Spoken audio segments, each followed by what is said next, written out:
Good evening बच्चों, आज की क्लास में आपका बहुत बहुत स्वागत है। इसके पहले वाली वीडियो में हम लोगों ने पढ़ा था इलेक्ट्रिक फील्ड क्या होता है, साथ ही साथ चार्ज क्या होता है, इलेक्ट्रिक डायपोल क्या होता है, इलेक्ट्रिक डायपोल के थ्रू इलेक्ट्रिक फील्ड कितना होता है, ये सारा कुछ हम लोगों ने पढ़ा था। कुछ फार्मूले भी हम लोगों ने पढ़े थे। कूलम्ब्स लॉ भी पढ़ा था हम लोगों ने। कूलम्ब्स लॉ जो हमने पढ़ा था वो लिखा था हम लोगों ने कि दो चार्जेज के बीच कितना फोर्स ऑफ अट्रैक्शन या रिपल्सन लगेगा, उसको फाइंड आउट करने के लिए कूलम्ब्स ने एक फार्मूला दिया था और उसी फार्मूले को हम लोग कूलम्ब्स लॉ के नाम से जानते हैं। थोड़ा सा उस फार्मूले को देख भी लेते हैं, इसके बाद हम लोग न्यूमेरिकल सेक्शन पे चलेंगे। हमने पहले से ही लिख रखा है numerical based on electric field, यानी इलेक्ट्रिक फील्ड और फोर्स के बेस पर कौन कौन से न्यूमेरिकल्स होंगे, आपके एनसीईआरटी से रिलेटेड कौन कौन से न्यूमेरिकल होंगे, उनकी हुई हम लोग आज पढ़ेंगे। तो अगर हम कूलम्ब्स लॉ की बात करें, कूलम्ब्स लॉ की बात करें तो फार्मूला हम लोगों ने लिखा था F equal to 1/4 pi epsilon naught K Q1 Q2 by R square.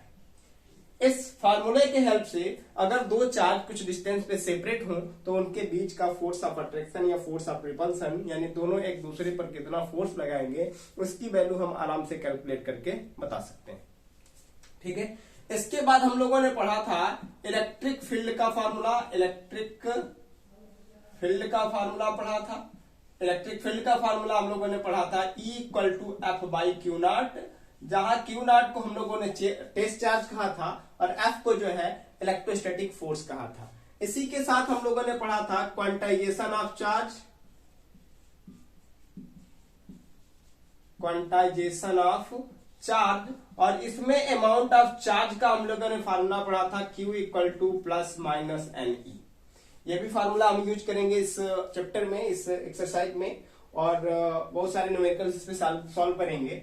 साथ ही साथ हम लोगों ने पढ़ा था कि electric field due two point charge, due two point charge के कारण इलेक्ट्रिक फील्ड की वैल्यू कितनी होगी, इसकी वैल्यू हम लोगों ने कैलकुलेट किया था। तो फार्मूला निकाला था E equal to 1/4 pi epsilon naught Q by R square. ये फार्मूला हम लोगों ने निकाला था।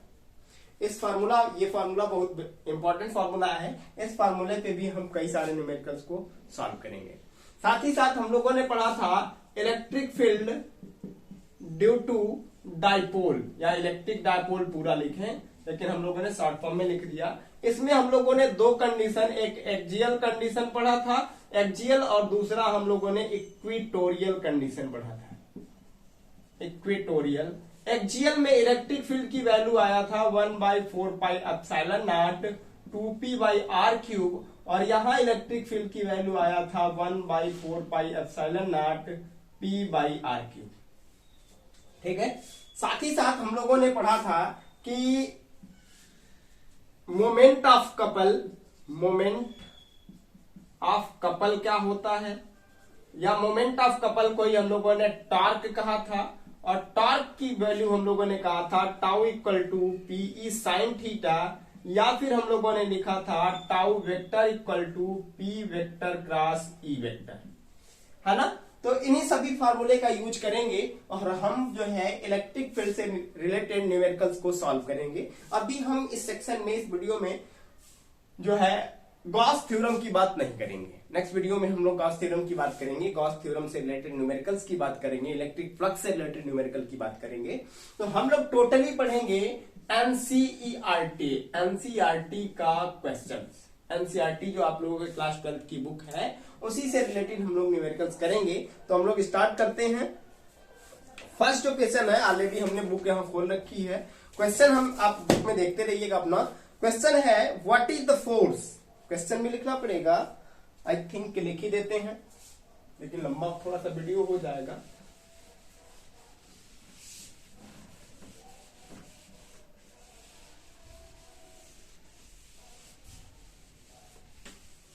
ठीक है, देखिए पहला आपका क्वेश्चन जो है वो फर्स्ट क्वेश्चन है what is the force.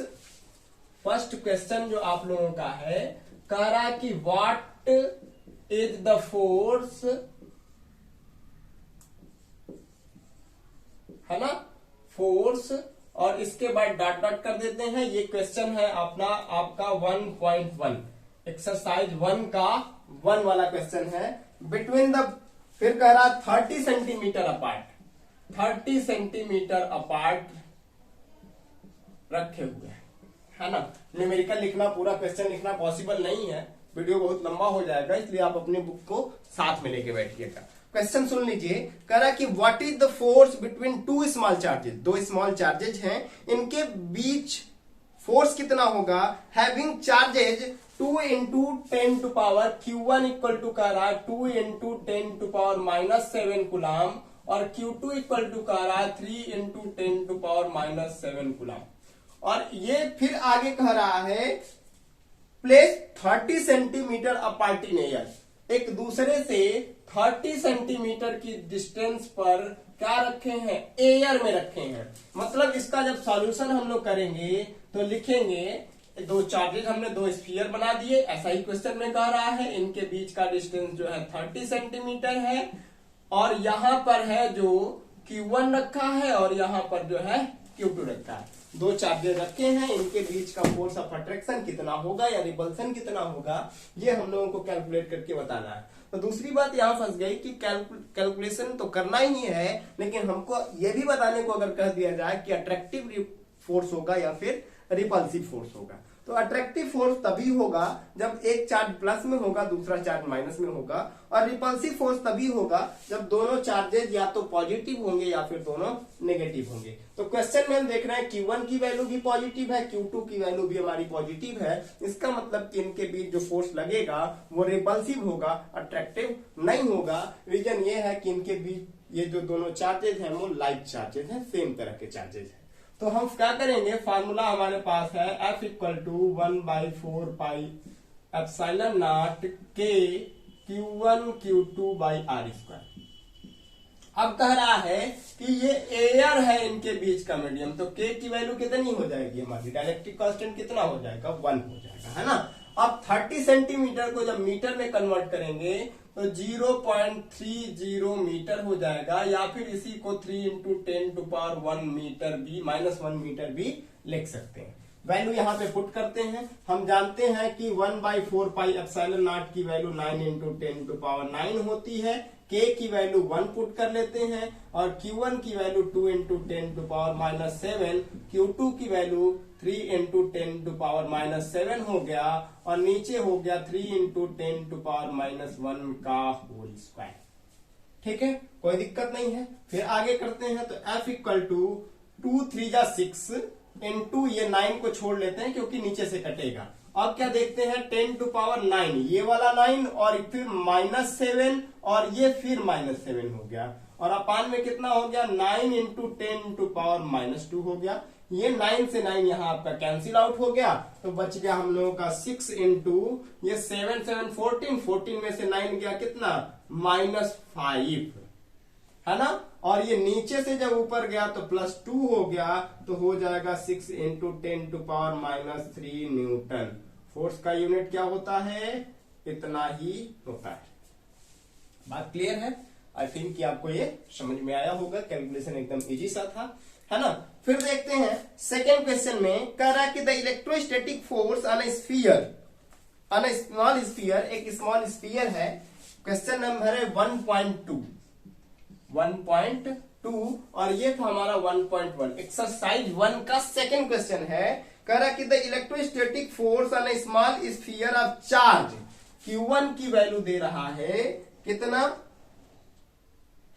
Q1 की वैल्यू दे रहा है 0.4 माइक्रोकूलम, यानी कि हो जाएगा 4 into 10 to power -7 coulomb. Micro को बदलते हैं तो 10 टू पावर -6 लिखते हैं, लेकिन एक पॉइंट हम लेफ्ट टू राइट ले गए हैं तो पावर में एक माइनस और हो गया, तो 10 टू पावर -7 हो गया।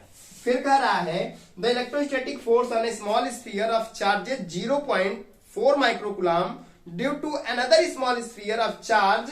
दूसरे की वैल्यू कह रहा है Q2 की वैल्यू -0.8 माइक्रोकूलम, तो इसका मतलब हो जाएगा 8 इंटू 10 टू पावर -7 कूलम, है ना। कह रहा है कि इनके बीच जो फोर्स लग रहा है वो 0.2 न्यूटन का लग रहा है। कितने न्यूटन का? 0.2 न्यूटन का फोर्स लग रहा है। तो कह रहा है कि what is the distance between the two spheres, what is the distance between the two spheres. में दो क्वेश्चन पूछा है कि आर की वैल्यू क्या होगा, और इसी में दूसरे में पूछा है कि F12 कितना होगा और वो एंड F21 कितना होगा। यानी कि पहला जो चार्ज है, फर्स्ट चार्ज Q1 है, वो Q2 पर कितना फोर्स लगाएगा, और सेकेंड चार्ज Q2 जो है वो Q1 पर फोर्स कितना लगाएगा।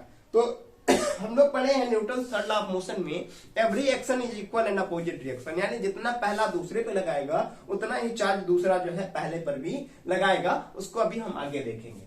अब हमें आर की वैल्यू फाइंड करना है, तो हम क्या करेंगे? Q1 Q2 की वैल्यू दिया है, F की वैल्यू दिया है, आर की वैल्यू फाइंड करना है। तो हम क्या करेंगे? कूलॉम्स लॉ को यूज करेंगे। तो फार्मूला हो जाएगा F equal to 1/4 pi epsilon naught K Q1 Q2 by R square. तो यहां से आर स्क्वायर इक्वल टू हमें मिल जाएगा 1/4 pi epsilon naught K Q1 Q2 by F. सबकी वैल्यू पुट कर लेते हैं। 1/4 पाई एप्सिलॉन नॉट की वैल्यू 9 इंटू 10 टू पावर 9 और K की वैल्यू 1 तो होगा ही। Q1 की वैल्यू कितना है? 4 इंटू 10 टू पावर -7 और Q2 की वैल्यू 8 इंटू 10 टू पावर -7 है, और साथ ही साथ ये F की वैल्यू 0.2 न्यूटन है। ठीक है, कोई दिक्कत नहीं है।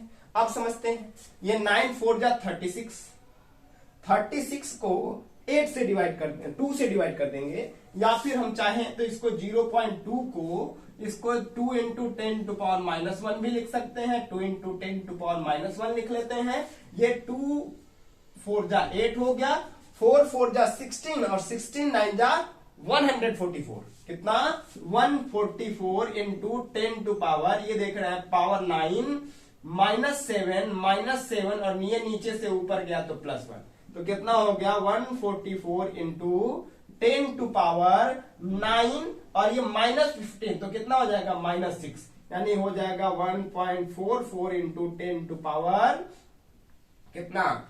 -4 मीटर। इतना हम लोगों का क्या हो जाएगा? इसका आंसर आ जाएगा।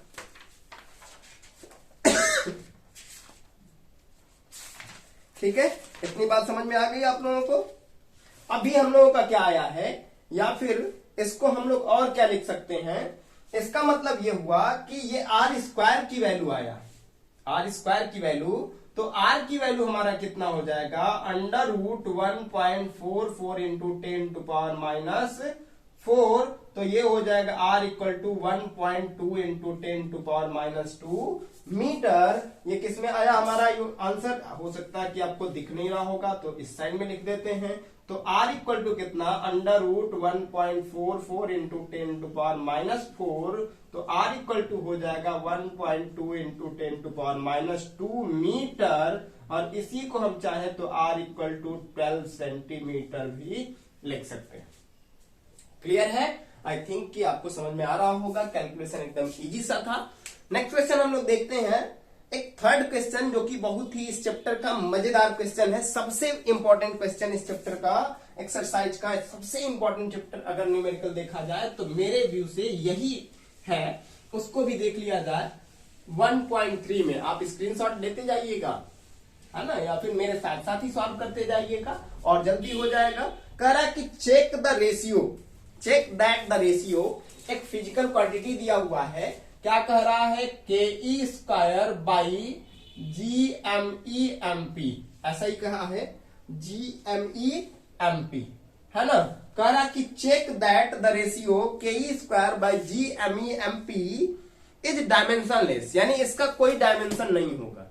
कोई डायमेंशन हम लोग जानते हैं कि कोई भी रेशियो वाली क्वांटिटी आती है, सेम अगर हो, अगर फोर्स, दो फोर्सेस हो, उनका रेशियो आ जाए तो उनका डायमेंशन नहीं होता। तो सबसे पहले हमको इन्हें प्रूव करना होगा कि ये दो फोर्सेस का रेशियो है या नहीं है, बाद में हम देखेंगे। फिर कह रहा है इसी क्वेश्चन में, look up a table of physical constant and determine the value of this ratio. ऊपर वाले टेबल को देखिए, यानी कि मास of electron, mass of proton हमको पता है, इलेक्ट्रॉन का चार्ज आपको पता है, इन सब की वैल्यू को पुट करके आप इस रेशियो की वैल्यू को फाइंड आउट करिए, है ना।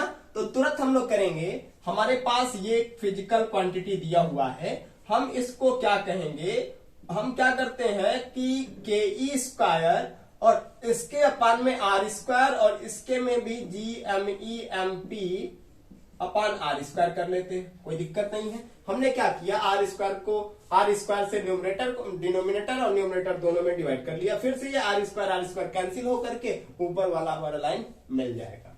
अब इसी को हम चाहें तो लिख सकते हैं के ई इंटू ई अपान कितना R square upon G M E M P upon R square. ये जो फार्मूला हम देख रहे हैं के Q1 Q2 upon are square, ये क्या है, ये कुलाम्स लॉ है। क्या है, ये कुलाम्स लॉ है और ये न्यूटन्स लॉ है, न्यूटन्स लॉ ऑफ ग्रेविटेशन है ना, ग्रेविटेशनल फार्मूला है। इसका मतलब कि ये जो रेशियो हमको बता रहा है इलेक्ट्रोस्टैटिक फोर्स और ग्रेविटेशनल फोर्स के रेशियो को बता रहा है, तो क्या लिखेंगे, since this physical quantity, since this expression shows the ratio of two forces, so then this expression is dimensionless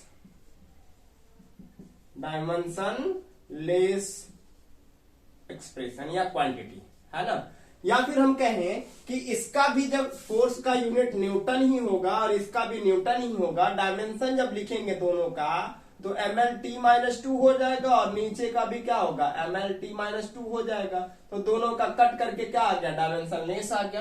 तो यहां से भी हम लिख सकते हैं कि ये एक फिजिकल क्वांटिटी जो एक्सप्रेशन दिया हुआ है ये एक डायमेंशन लेस क्वांटिटी है। साथ ही साथ हमसे इसमें पूछा है कि सबकी वैल्यू पुट करिए, इस एक्सप्रेशन में सबकी वैल्यू आप पुट करिए और पुट करके इसकी वैल्यू को आप फाइंड आउट करके फाइनली बता दीजिए कि कितना होगा।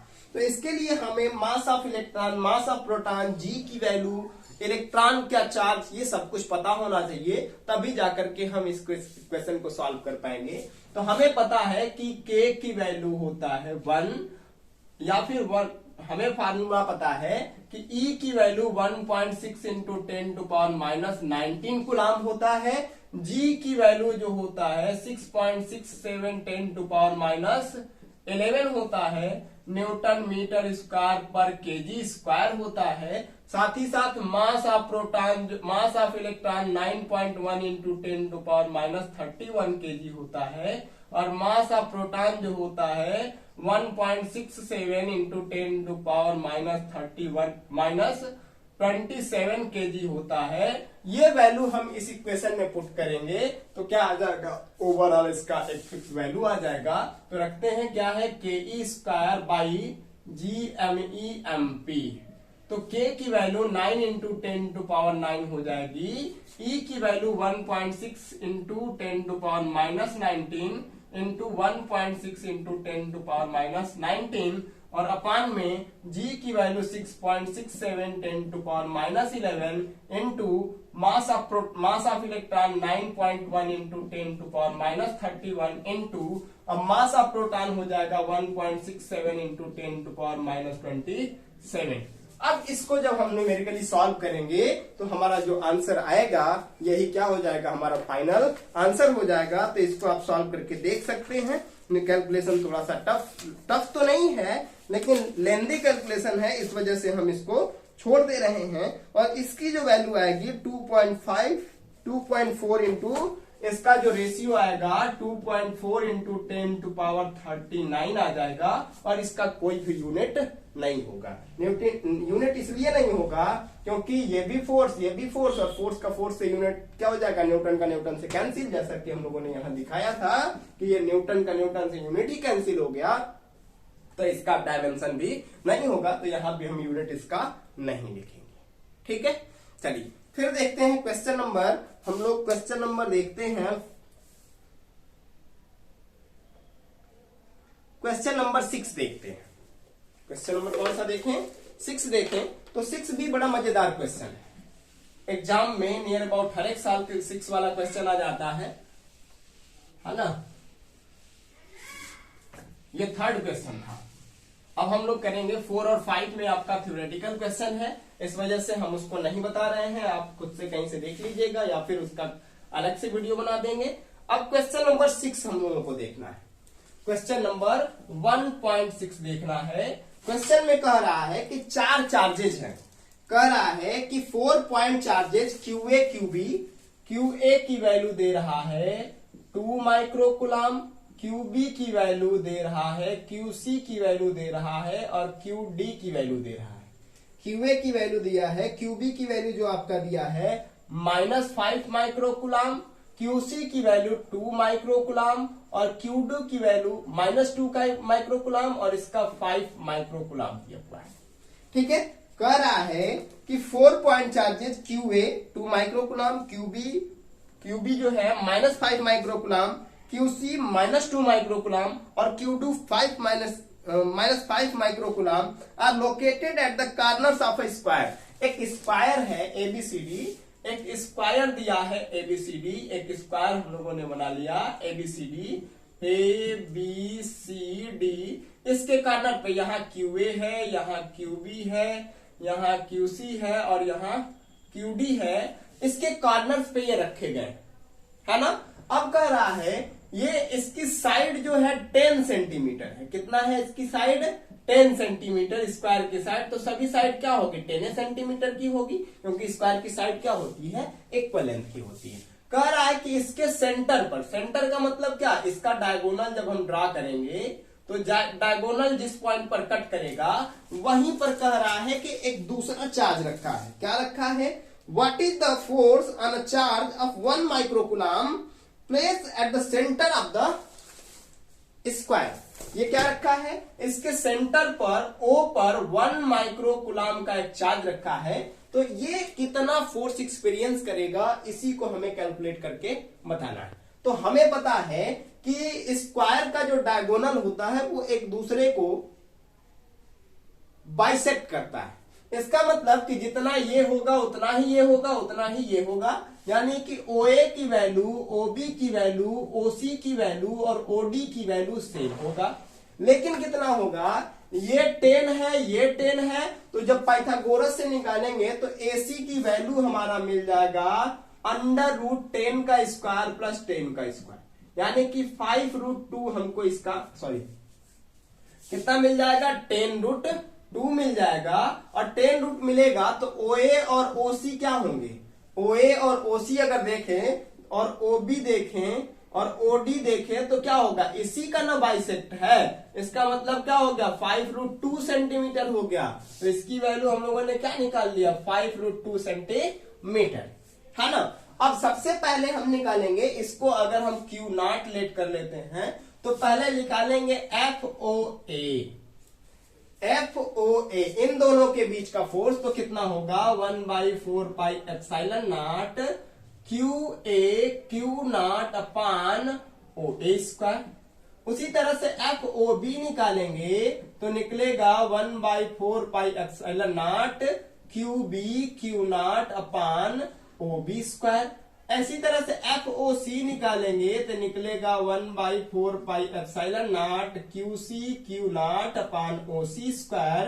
उसी तरह से FOD निकालेंगे तो निकलेगा हमारा 1/4 pi epsilon not QD Q0 upon OD square. ठीक है, कोई दिक्कत नहीं है। अब क्या देख रहे हैं कि यहां पर एक चीज हम रखेंगे कि OA, OB, OC और OD की वैल्यू सेम है।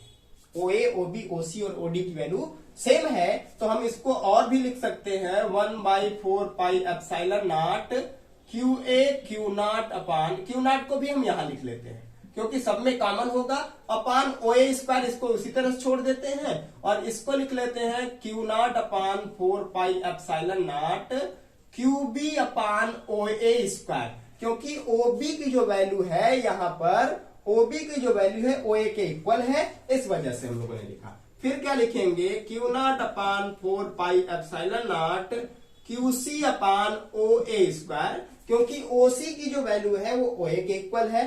फिर क्या लिखेंगे, Q naught upon 4 pi epsilon not QD upon OD square. OD को भी हम क्या हटा के लिख लेंगे, OA स्क्वायर लिख लेंगे, क्योंकि OD की भी वैल्यू कितना है, OA स्क्वायर। ठीक है, अब समझते हैं, हम लिखेंगे तो F इक्वल टू कितना होगा, FOA plus FOB plus FOC plus FOD, इस तरह से लिख देंगे। अब हम वैल्यू पुट करेंगे तो हमारा आएगा F इक्वल टू, क्या आ जाएगा हमारा फार्मूला, अब सब में से ये कॉमन होगा, क्या होगा, Q नॉट अपान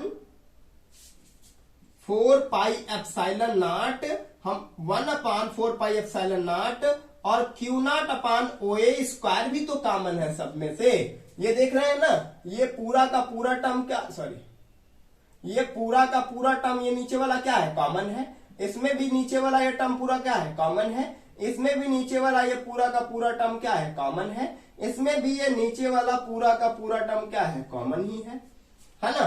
तो सबको कॉमन हमने कर लिया, तो क्या बचेगा हम लोगों का, QA plus QB plus QC plus QD, ये हम लोगों का बच जाएगा। अब हम वैल्यू पुट करेंगे तो हमारा मिल जाएगा F equal to Q naught upon 4 pi epsilon naught OA square, और ब्रैकेट में क्या मिलेगा, QA की वैल्यू कितना है, QA की वैल्यू 2 माइक्रोकुलाम है, फिर QB की वैल्यू क्या है, -5 माइक्रोकुलाम है, QC की वैल्यू क्या है, -2 माइक्रोकुलाम है, QD की वैल्यू क्या है, 5 माइक्रोकुलाम है। तो ये 2 माइक्रोकुलाम से -2 माइक्रोकुलाम और -5 से +5 कैंसिल, तो F इक्वल टू कितना मिल गया, 1/4 pi epsilon naught Q naught अपान OA स्क्वायर इंटू 0, तो 0 का इंटू किया तो सबको बना दिया 0, है ना। तो इस तरह से हम लोगों ने इस पर नेट फोर्स निकाल लिया कि कितना होगा, 0 होगा, यानी सेंटर पर उसके कितना फोर्स लगा होगा, 0 लगा होगा, जिसको हम लोग कभी से फाइंड करने की कोशिश कर रहे थे, जिसको हम फाइंड करना चाह रहे थे। ठीक है, फिर देखते हैं क्वेश्चन नंबर 7, इसका स्क्रीनशॉट आप ले लीजिए। क्वेश्चन नंबर 8 देखते हैं, क्योंकि 7 में जो है हमारा क्या कहते हैं, 7 में जो न्यूमेरिकल नहीं है, थ्योरेटिकल पोर्शन है, इस वजह से 7 को हम सॉल्व ना करके 8 को सॉल्व करेंगे। तो 8 में देखते हैं क्वेश्चन नंबर 8 क्या कह रहा है, स्क्रीनशॉट ले लीजिए आप इसका जल्दी से, है ना। चलिए 8 नंबर देखते हैं जल्दी से।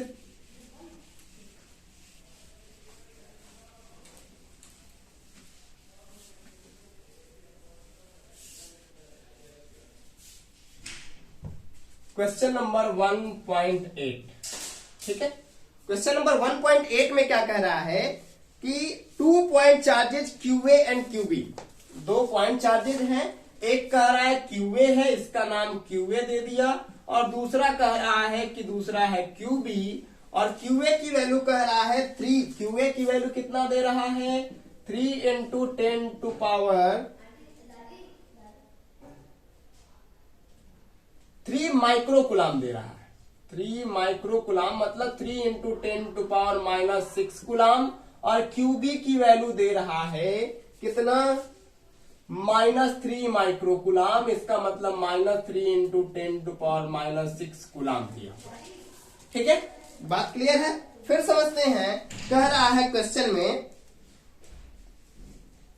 आप लोकेटेड 20 सेंटीमीटर अपार्ट, R की वैल्यू कितना दे रहा है, 20 सेंटीमीटर दे रहा है, एक दूसरे से 20 सेंटीमीटर की दूरी पर रखे हुए हैं। तो कह रहा है कि what is the electric field at the mid point, इनको जो लाइन ज्वाइन कर रही है, इनके मिड पॉइंट पर, ये कितने पे रखे हैं, 20 सेंटीमीटर पर, तो इनका मिड पॉइंट O जो होगा वो यहां से 10-10 सेंटीमीटर पर होगा। कितने सेंटीमीटर पर होगा, 10-10 सेंटीमीटर पर होगा। इसी मिड पॉइंट पर इन दोनों के कारण नेट इलेक्ट्रिक फील्ड की वैल्यू हमें कैलकुलेट करके बतानी है। आई बात समझ में, क्या करना हमें, इसी पॉइंट O पर नेट इलेक्ट्रिक फील्ड की वैल्यू कैलकुलेट करके बतानी है।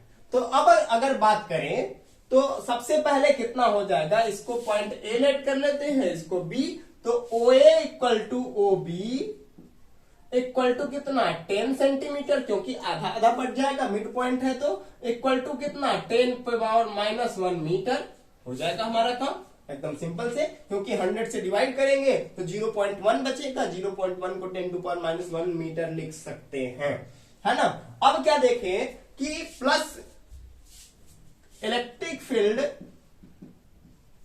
Eight O due two plus QA plus में है ना, QA की वैल्यू क्या है, प्लस में है, तो क्या हो जाएगा E1 अगर लेट करें तो E1 किधर की तरफ होगा, E1 जो होगा इधर की तरफ होगा ना, E1 इधर की तरफ, क्योंकि प्लस से दूर की तरफ इलेक्ट्रिक फील्ड जाता है, तो E1 इक्वल टू हो जाएगा 1/4πε0 और Q/OA स्क्वायर हो जाएगा, कोई दिक्कत नहीं है। अब QA होगा, यहां पर डायरेक्शन क्या होगी, फ्रॉम O टू O से लेकर कहां तक, O से B की ओर, O से B की तरफ होगा। इसी तरह से electric field at O due to QB के थ्रू अगर बात करें, QB नहीं, QB के थ्रू बात करें तो वो माइनस में है, तो उसकी बात हम लोग नहीं करेंगे, है ना। तो E2 इक्वल टू कितना हो जाएगा 1/4πε0 QB/OB स्क्वायर, और OA और OB की वैल्यू क्या है, सेम है, तो इसको हम चाहें तो लिख सकते हैं E2 इक्वल टू 1/4πε0 QB/OB के जगह पे OA स्क्वायर, क्योंकि हम लोगों ने यहां ऑलरेडी दिखाया कि OA और OB आपस में इक्वल है, और इसकी डायरेक्शन क्या होगी, फ्रॉम O टू B, ये भी O से B की तरफ चला गया, क्योंकि क्या होता है माइनस की तरफ जाता है, तो E2 की भी डायरेक्शन किधर हो गई, इधर की तरफ ही हो गई, क्योंकि यहां पर क्या रखा है, माइनस में है, यहां पर क्या है, प्लस में है, तो प्लस के थ्रू भी उधर की तरफ होगा, माइनस के थ्रू भी उधर की तरफ ही होगा, है ना। तो इस तरह से हम लोग नेट इलेक्ट्रिक फील्ड अगर देखें, net electric field at O निकालें तो E equal to E1 plus E2, यानी दोनों की वैल्यू डायरेक्शन सेम है, इस वजह से दोनों को प्लस कर लेंगे, तो हमारा क्या आ जाएगा, ये दोनों को ऐड करेंगे तो आ जाएगा 1/4πε0 और कितना QA/OA स्क्वायर और प्लस 1/4πε0 QB/OB स्क्वायर। हमें माइनस से मतलब नहीं है, क्योंकि डायरेक्शन हमने यूज कर लिया है ना। तो E इक्वल टू कितना मिल जाएगा 1/4πε0 और कितना QA की वैल्यू 3 × 10⁻⁻6 अपॉन OA की वैल्यू 10⁻⁻1 का होल स्क्वायर, प्लस इसकी वैल्यू कितना 3 × 10⁻⁻6 अपॉन OB की वैल्यू कितना 10⁻⁻1 का होल स्क्वायर, है ना, कोई दिक्कत नहीं है। चलिए फिर देखते हैं हम लोग इसको आगे सॉल्व करते हैं, तो कितना हो जाएगा, इसकी वैल्यू हम लोगों का 9 × 10⁹ ब्रैकेट में कितना हो जाएगा, इसको सॉल्व करें तो 6 × 10⁻⁻6 हो गया, और अपान में कितना 10⁻⁻2 हो गया, एलसीएम लेके हमने इनको सॉल्व भी कर लिया, है ना। तो अब देखो 9 6 जा 54, कितना 54 × 10⁻9 × 10⁻6, और ये नीचे से ऊपर गया तो +2, तो कितना हो गया 54 × 10⁻+5 हो गया ना, कितना हो गया 5, 9 में से 6 गया 3 और 3 में 2 ऐड हो गया 5 हो गया, यानी कि इसको लिख सकते हैं 5.4 × 10⁻6 न्यूटन पर कूलम, इतना ये इलेक्ट्रिक फील्ड होगा at O। Electric field at O, net electric field at O कितना होगा 5.4 × 10⁻6 न्यूटन पर कूलम होगा। इसी में ये दूसरा के ये ए वाला क्वेश्चन था, इसी में ये दूसरा क्वेश्चन भी पूछा हुआ है, बी में पूछा हुआ है, क्वेश्चन नंबर बी में देख लेते हैं क्या पूछा है। करा कि if a negative test charge of magnitude 1.5 × 10⁻⁻9 coulomb, यहां पर जो है ना, यहां पर कह रहा है नेगेटिव टेस्ट चार्ज इतना 10⁻⁻9 9 कूलाम का एक चार्ज यहां पे रख दिया जाता है तो वह कितना फोर्स एक्सपीरियंस करेगा। इस चार्ज पर, इस पॉइंट पर जो रखा है, इन दोनों के कारण कितना फोर्स लगेगा ये हम लोगों को कैलकुलेट करके बताना है। तो उसको कैलकुलेट करने के लिए सबसे पहले हम लोगों ने पॉइंट ओ पर इलेक्ट्रिक फील्ड कितना होगा इसकी वैल्यू हम लोगों ने ऑलरेडी कैलकुलेट करके बता दिया है।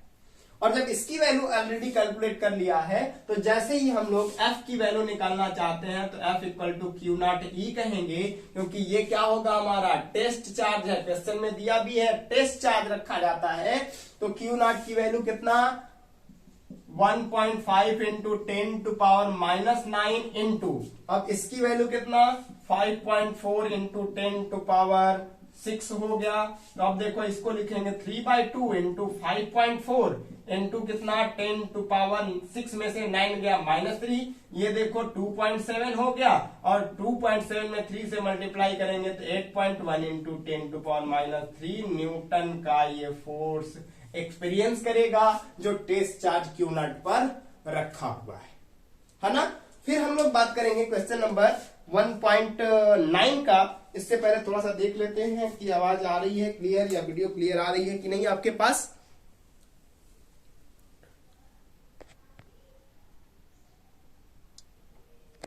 चलिए वीडियो तो क्लियर है आपके पास, है ना। अब आवाज की बात आप लोग बता सकते हैं हमको कि आवाज क्लियर है कि नहीं है जब वीडियो अपलोड होगा तब, ठीक है। चलिए बात करते हैं हम लोग दूसरा भी। क्वेश्चन नंबर 8 तक हो गया, इसका स्क्रीनशॉट आप ले लीजिए। फिर 9 नंबर की बात करते हैं।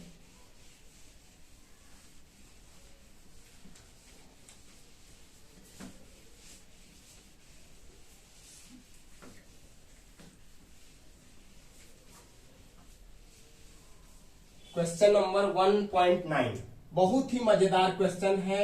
इसको हम लिखेंगे इम्पॉर्टेंट। इम्पॉर्टेंट कहें या वेरी वेरी इंपॉर्टेंट कहें, बातें कही है, दोनों का मतलब कि कंफर्म है कि ये ऐसे टाइप के क्वेश्चन एग्जाम में आते हैं, नीट में आते हैं, जेई में आते हैं, है ना। तो हम लोग उसको भी देख ले रहे हैं। क्वेश्चन में क्या कह रहा है, अ सिस्टम हैज 2 चार्जेस। एक सिस्टम है जिसके पास 2 चार्जेज है और magnitude 1.5 into 10 to power -9 coulomb. तो Q1 और Q2 दोनों की वैल्यू कह रहा है 1.5 इंटू 10 टू पावर -9 कूलाम। फिर कह रहा है Q1 की वैल्यू ये दिया हुआ है और Q2 की वैल्यू दूसरा दे रहा है ना। ये Q1 की वैल्यू दिया हुआ है, ये QA की वैल्यू दिया हुआ है, QB की वैल्यू सेम दिया है लेकिन माइनस क्या दिया है, 1.5 नहीं दिया बल्कि 2.5 दिया है ना। 2.5 into 10 to power 2.5 into 10 to power -7 coulomb. और इसकी वैल्यू भी वह दे रहा है 2.5 इंटू 10 टू पावर -7 कूलाम, ठीक है। कह रहा है क्वेश्चन में located at points A and B, 2 points पर लोकेट कर रहे हैं। A की वैल्यू 0 0 और -15 दे रहा है और B पॉइंट दे रहा है 0 0 और +15 दे रहा है ना। ये दोनों 2 पॉइंट पर एग्जिस्ट कर रहे हैं। तो फिर पूछ रहा है इसमें हम लोगों से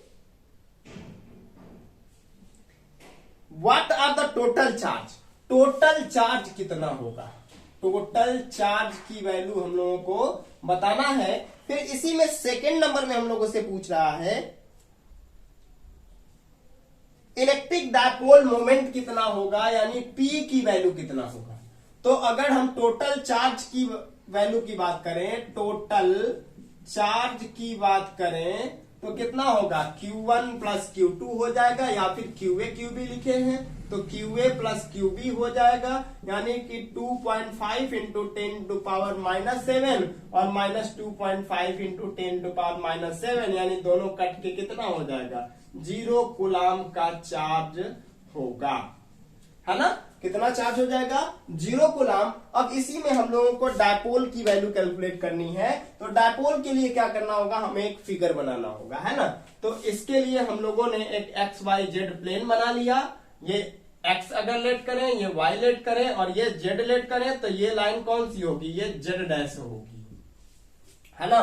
पॉइंट A का लोकेशन दे रहा है, क्या दे रहा है, Z पर केवल 0 0 -15 और पॉइंट बी का लोकेशन दे रहा है 0 प्लस 15 सेंटीमीटर। ये सेंटीमीटर में बताया है ना, इतने पे रखा है। तो अगर हम इसको ए पॉइंट माने गए दिया ये क्वेश्चन में ए और, है ना, तो इन दोनों के बीच का डिस्टेंस क्या होगा, हो जाएगा 15 प्लस 15 इक्वल टू 30 सेंटीमीटर। इन दोनों के बीच का डिस्टेंस, क्यों? क्योंकि यहां से लेकर के यहां तक 15 और यहां से लेके यहां तक 15, तो दोनों को ऐड करेंगे, डिस्टेंस है, तो इस वजह से दोनों के बीच का डिस्टेंस क्या हो जाएगा, 30 हो जाएगा। और दोनों का चार्ज सेम है, तो हम जानते हैं कि dipole moment P equal to होता है Q इंटू 2L, यानी कि हमने निकाल लिया 2L की वैल्यू 30 सेंटीमीटर, यानी कि 30 into 10 to power minus 2 metre, यानी कि 3 into 10 to power minus 1 metre. हमने इसको कैलकुलेट कर लिया। किसकी वैल्यू, 2L की वैल्यू, यानी दोनों आवेशों के बीच की दूरी। तो हम क्या करते हैं, Q में किसी एक को रख लेते हैं और इसमें क्या करते हैं 3 इंटू 10 टू पावर माइनस यानी 2L की वैल्यू का गुणा कर देते हैं। तो कितना हो जाएगा 7.5 into 10 to power minus 8 coulomb metre इसका हो जाएगा यूनिट, है ना। तो इतना ही इसका इलेक्ट्रिक डायपोल मोमेंट होगा। इसका द्विध्रुव आघूर्ण कितना होगा, इतना ही होगा, है ना। फिर देखते हैं हम लोग क्वेश्चन नंबर 10 में। क्वेश्चन नंबर 10 भी बड़ा मजेदार है, एकदम छोटा सा ही क्वेश्चन है, लेकिन इस चैप्टर की जान है। बहुत ही इंपॉर्टेंट क्वेश्चन है, इसका स्क्रीनशॉट आप ले लीजिए। ये बहुत ही ज्यादा इंपॉर्टेंट क्वेश्चन था इस फिगर की वजह से, इस लोकेशन की वजह से। अगर लोकेशन ना देकर के डायरेक्ट डिस्टेंस दिया होता तो उतना ज्यादा हम लोग इसमें इंपॉर्टेंस इस क्वेश्चन को नहीं देते, लेकिन पॉइंट्स दिया है, इस वजह से इस क्वेश्चन को हम इंपॉर्टेंस दे रहे हैं और आसानी से इसको सॉल्व कर लेगा, है ना। फिर क्वेश्चन नंबर 1.10, यानी कि क्वेश्चन नंबर 10 की बात कर रहे हैं। 1.10 में देखें,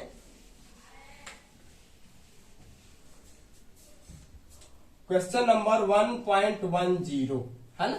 1.10 में कह रहा है an electric dipole with dipole moment. एक डायपोल है जिसका डायपोल मोमेंट दिया है 4 into 10 to power -9 coulomb metre, -9 coulomb metre is aligned at 30 degree. कितना डिग्री पर है, थीटा की वैल्यू बता रहा है 30 डिग्री पर है। Is aligned at 30 degree with the direction of a uniform electric field of magnitude. Electric field बता रहा है कितना, 5 इंटू 10 टू पावर 4 न्यूटन पर कूलम्ब।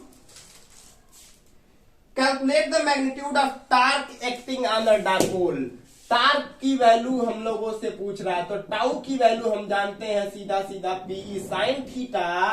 तो टाउ इक्वल टू क्या हो जाएगा, पी की वैल्यू 4 इंटू 10 टू पावर -9 और ई की वैल्यू हो जाएगा 5 इंटू 10 टू पावर 4 और साइन 30 डिग्री हो जाएगा। तो 5 4 जा 20 हो गया, तो 20 इंटू 10 टू पावर -5 और साइन 30 की वैल्यू 1/2, तो ये हो गया 10, यानी कि 10 टू पावर -4 न्यूटन मीटर हो जाएगा टार्क की वैल्यू। यानी जो डायपोल इतने ही टार्क को क्या करेगा, यूनिफॉर्म इलेक्ट्रिक फील्ड में एक्सपीरियंस करेगा। यानी कि जो टार्क रखा, ये जो यूनिफॉर्म इलेक्ट्रिक फील्ड में ये जो डायपोल रखा हुआ है उस पर कितना टार्क लगेगा, इतना ही टार्क इस पर लगेगा। ठीक है। फिर बात करते हैं हम क्वेश्चन नंबर 1.11 की 11 की बात करते हैं, है ना। क्वेश्चन नंबर 11 की बात करते हैं और धीरे धीरे हम लोग अब क्या कर रहे हैं, धीरे धीरे इलेक्ट्रिक फील्ड से रिलेटेड क्वेश्चन के लास्ट की तरफ बढ़ रहे हैं। धीरे धीरे ये क्वेश्चन अब खत्म ही होने वाला है ना। 11 में कह रहा है a polythene piece rubbed with वूल।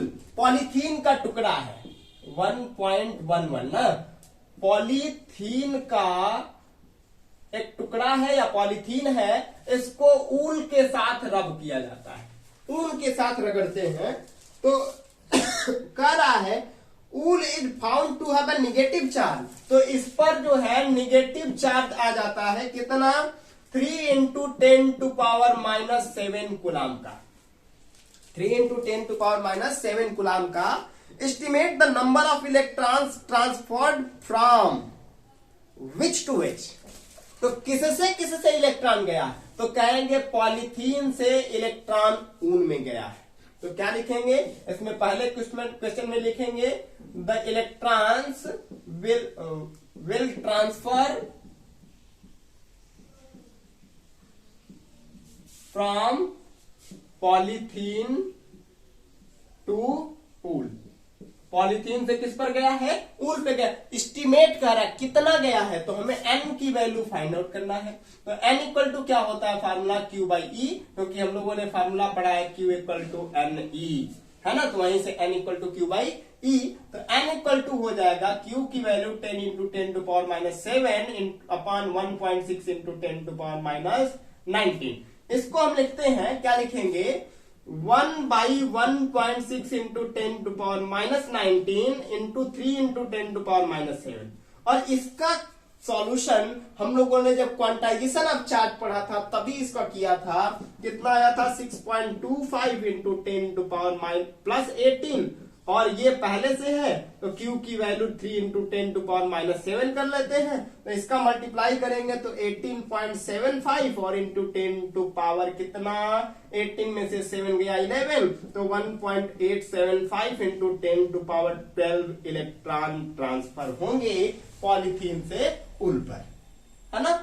ये थोड़ा सा कैलकुलेशन टफ तो नहीं है, पहले हमने बता दिया इसी वजह से यहां नहीं बताया। इसको जब 1 को इससे डिवाइड करेंगे तो हमारा आएगा 6.25 इंटू 10 टू पावर 18, यानी 1 कूलम ऑफ चार्ज में जो नंबर ऑफ इलेक्ट्रॉन होता है वो कितना होता है, इतना ही होता। हम लोगों ने पीछे इसको कैलकुलेट किया है। आपने वो वीडियो नहीं देखा है तो जाकर के प्ले लिस्ट में से फर्स्ट या सेकेंड वीडियो आप सर्च करके देखिए, आपको ये पूरा का पूरा इसका सॉल्यूशन मिलेगा। आप देख सकते हैं, समझ सकते हैं। उसके बावजूद भी समझ में ना आए तो चैट बॉक्स में, कमेंट बॉक्स में आप हमें बता सकते हैं, या फिर अगर कमेंट बॉक्स में नहीं बताना चाहते हैं तो हमने अपना सोशल मीडिया का लिंक, चाहे फेसबुक हो, व्हाट्सएप हो, टेलीग्राम हो या फिर इंस्टाग्राम हो, सबका लिंक हमने डिस्क्रिप्शन बॉक्स में दे रखा है। आप उससे हमें उस पर भी मैसेज करके पूछ सकते हैं, तुरंत सॉल्यूशन आपको हम बता देंगे। ठीक है, क्वेश्चन नंबर 1.1 हुआ हमारा। अब क्वेश्चन नंबर है हमारा 1.12। 12 वाला क्वेश्चन और 13 वाला क्वेश्चन जो है एक दूसरे के कॉम्प्लीमेंट्री है और बहुत ही इंपॉर्टेंट क्वेश्चन है ना। तो 1.12 की बात करें, इसका स्क्रीनशॉट ले लीजिए, इरेज करते हैं हम इसको।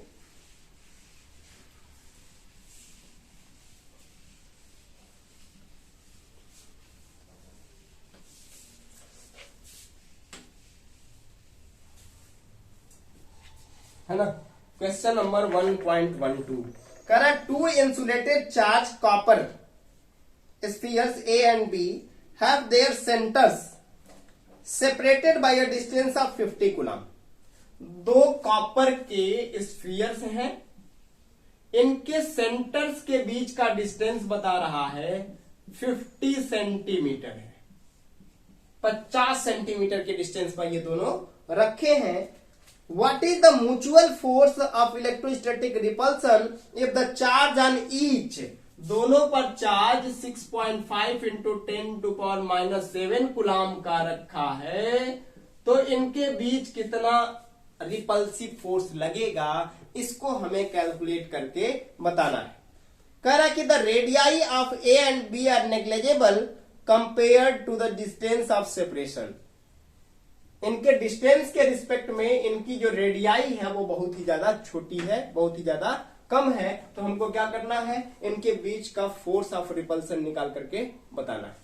तो जैसे ही फोर्स ऑफ रिपल्सन की बात करें और 2 चार्जेस की वैल्यू और सेपरेशन डिस्टेंस दिया हो, तुरंत ही हम कूलम्स लॉ को यूज कर देते हैं। तो क्या करेंगे, Q1 की वैल्यू दिया हुआ है, Q2 की वैल्यू दिया है 6.5 into 10 to power minus 7 coulomb, R की वैल्यू दिया है 50 सेंटीमीटर यानी कि 5 into 10 to power minus 1 metre, और फिर क्या दिया है, हम लोगों को कह रहा है कि F की वैल्यू फाइंड करिए। तो 1/4 pi epsilon not Q1 Q2 by R square formula use करेंगे।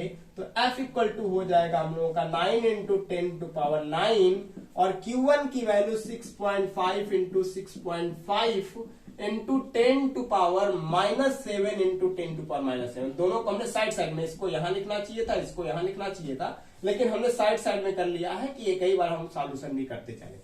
और नीचे आर स्क्वायर है तो 5 इंटू 10 टू पावर माइनस 1 और 5 into 10 to power minus 1 square ना किए हम ऐसे कर लिए है ना।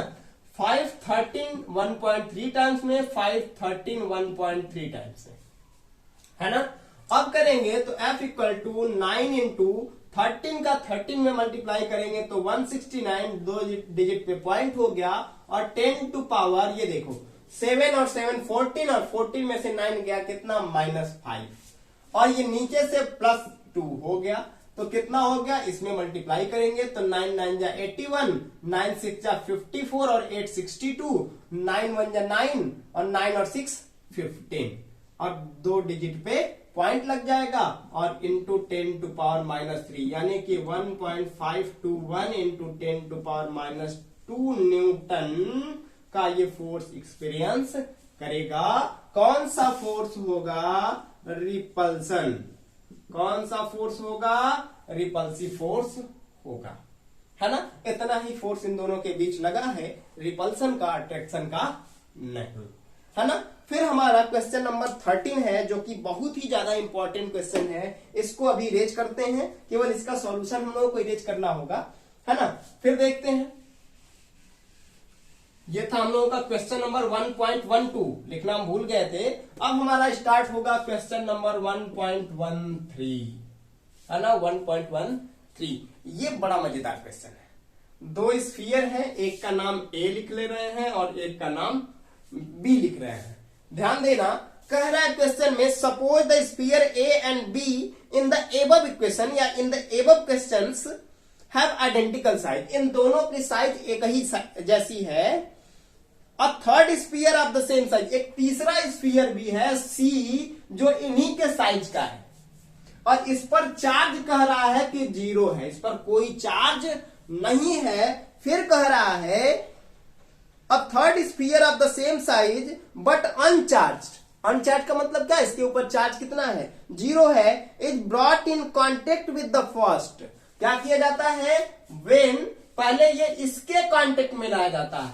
When C is contacted with A. जब सी ए से कांटेक्ट करता है तो क्या होगा? ये इस पे कोई चार्ज नहीं है, इस पर चार्ज है। जैसे ही ए और सी को आपस में कांटेक्ट में करेंगे तो ए से कुछ चार्ज इसमें आना स्टार्ट होगा। जब तक कि दोनों का चार्ज सेम नहीं हो जाता तब तक ए से सी में चार्ज की ट्रांसफरिंग होती रहेगी। तो अब क्या हो जाएगा? इस पर चार्ज बदल के हो जाएगा क्यू ए डैश और इस पर रहेगा क्यू सी इक्वल टू कितना हो जाएगा? 0 + 6.5 इंटू 10 टू पावर -7 अपान में 2। दोनों पे चार्ज कितना बच गया?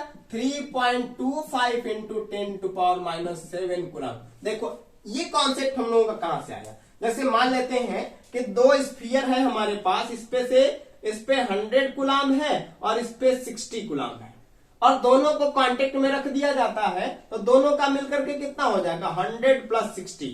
और फिर जब रिमूव कर देंगे तब तक इसमें से इसमें जाएगा जब तक कि दोनों पर चार्ज क्या हो जाए? बराबर न हो जाए। तो बराबर कितना कितना होगा? 80 होगा। 80 हमने कैसे निकाला? तो 100 और 60 को ऐड करके दो भागों में बांट दिया तो 80। इस पर भी 80 कूलम बचेगा और इस पर भी 80 कूलम बचेगा, 80 कूलम बचेगा। वही कॉन्सेप्ट हमने यहां यूज किया। फिर क्या कह रहा है कि सी को जो है, ये जो सी वाला था इसको जो है ए के साथ कांटेक्ट में लाते हैं और फिर रिमूव कर लेते हैं वहां से। उसको फिर हटा करके जो सी वाला है उसको फिर हम बी के पास लेके जाते हैं। तो सी पर अब हमारा चार्ज कितना हो गया है? 3.25 इंटू 10 टू पावर कितना हो गया है? -7। और यहां पर भी हो गया है 3.25 इंटू 10 टू पावर -7 क्योंकि इसका कुछ इलेक्ट्रॉन निकल करके, कुछ चार्ज निकल करके सी पर चला गया है। जब इसको बी के कांटेक्ट में लाते हैं तो अब क्या बचेगा? QB dash equal to QC dash equal to, अब देखो इतना प्लस इतना है ना, तो 6.5 into 10 to power -7 plus 3.25 into 10 to power -7 और टोटल अपान में 2। तो कितना हो जाएगा? 9.75 इंटू 10 टू पावर -7 अपान में 2। इसको डिवाइड करेंगे तो 2 4 जा 8, 2 8 जा 16 और 2 7 जा 2 5 जा, इतना चार्ज बचेगा हमारा किस पे, QB डैश और QC डैश पर, है ना। यानी इस पर अब हमारा चार्ज जो हो गया वो कितना हो गया, वो 4.875 इंटू 10⁻⁷ कूलाम का चार्ज रह गया जब दोनों को कांटेक्ट और रिमूव कर लिए तब। फिर कह रहा है and finally what is the new force of repulsion between A and B, A और बी के बीच का अब रिजल्टेंट फोर्स कितना होगा। तो इसके लिए हम क्या करेंगे, F equal to 1/4 pi epsilon naught और Q dash A Q dash B upon क्या करेंगे 5 इंटू 10⁻⁻1 का होल स्क्वायर, ये करेंगे तो क्या मिल जाएगा हम लोगों को, F की वैल्यू 9 इंटू 10⁻9 और इंटू क्या मिल जाएगा, QA डैश की वैल्यू कितना 3.25 इंटू 10⁻⁷ और इसका हो जाएगा कितना 4.875 इंटू 10⁻⁷ और अपान में कितना 5 इंटू 10⁻⁻1 और 5 इंटू 10⁻⁻1। ठीक है, अब देखो इसको डिवाइड करेंगे इसको तो कितना हो जाएगा 0.56 जा 30 और 5 जा 25, इसको फिर 5 से डिवाइड करेंगे तो 5 9 जा 45, कितना बच गया 3 70 हो गया 7 और ये हो गया कितना 5 इंटू 10⁻⁷, यानी कि अब हमारे पास बच गया 9 इंटू 0.65 इंटू 0.975 इंटू 10⁻7 14 और 14 में से 9 गया 5 -5 और -5 में 2 तो ऐड हो गया +3। अब इन दोनों का मल्टीप्लाई करके तीनों का मल्टीप्लाई करके जब हम लिखेंगे तो फाइनल हमारा आंसर आ जाएगा, कितना आ जाएगा 5.7 इंटू 10⁻, ये -3 है ना, कितना हो जाएगा 5.7 इंटू 10⁻³ न्यूटन का फोर्स नया वाला हो जाएगा, है ना। तो आज की वीडियो में बस इतना ही, मिलते हैं नेक्स्ट वीडियो में हम लोग numericals based on Gauss theorem and its application of Gauss theorem पे बेस्ड न्यूमेरिकल को लेकर के अगले वीडियो में मिलते हैं। अगर आप हमारे चैनल पे नए हैं तो सब्सक्राइब करिए, पुराने हैं तो देखते रहिए, लाइक करिए, शेयर करिए और अपने दोस्तों के साथ भी खूब जमकर पढ़ते रहिए। मिलते हैं नेक्स्ट वीडियो में, धन्यवाद।